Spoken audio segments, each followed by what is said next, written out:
Meet Martin Lyer. He saved $10,000 in just 9 months with a combination of strategies. That was about 20% of his yearly income. So make it a priority to put savings first. For example, what I did whenever I got my salary is to put aside $1,000 in a high interest bank account. So it actually takes less than 10 months to save $10,000 if you save it in a high interest bank account. Along the way, if you happen to have additional savings after you are done spending all your money, you can also save it. Eventually, you will take less than 10 months to save $10,000. Martin is 27 years old. He's a management associate in logistics. New graduates from Martin's university have a starting salary of around 4,300 Sing dollars. Martin says his first year of work was not far from this figure. Here's an example of a budget that I've constructed based on the assumption of a $2,800 take-home salary. The leftover or excess row over here just means anything taken out of the $2,800 salary take-home. We start with the savings, that's $1,000 you save every month. And let's say we budget $120 for public transport, $307 for insurance, $100 for unexpected medical expenses, so on so forth, the list goes on. With this budget, it is actually possible to save $10,000 in under a year. But beyond the budget, once I know exactly what I'm spending on, I can therefore tell if I need to cut expenses in a certain category or if I can afford to spend more in another category. But either way, I know where my money is going, and that allows me to make better decisions with it. Saving a sum of money fast comes down to 3 basic strategies. Cut your expenses, save more, and grow your income. One thing I did was to sell second-hand stuff on Carousel.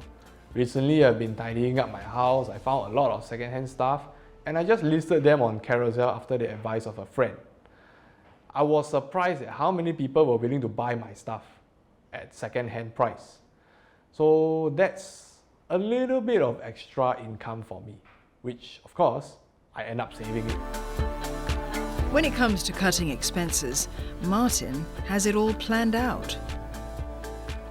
I track the amount of money I spend on food every month. So let's say I budgeted to spend only $600 a month on food, right? But the next month I realize I have spent $750. I'll tell myself, okay, where have I gone wrong? How come I am spending over my budget on food? Have I been going to expensive cafes too much? Have I been drinking $5 coffee too much? Always take a step back and refer back to my own financial accounting statements.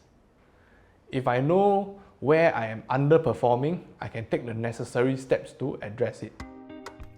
Saving money is another thing that Martin has thought through over different timeframes: short-term, medium-term, and long-term. The short answer is to just save more. The medium answer is save before spending. The long answer will be to maintain your current level of lifestyle and spending habits, even if you get a pay increment. What do I mean by this? Let's say your take-home pay increases from $2,008 to $3,008, right? And you usually mandate yourself to save $1,000 a month. When your pay rises, you do not only still save $1,000 a month. Instead, you can choose to save $2,000 a month while still maintaining your base level of spending of $1,008. To sum up, Martin has created 2 rules for himself to manage his budget. The fundamental principle, which I like to call my golden rule, is to prioritize saving first. Save before you spend, and the rest is up to you. So besides my golden rule, I have another silver rule. Golden rule ensures that you even save in the first place, but silver rule helps you to save faster.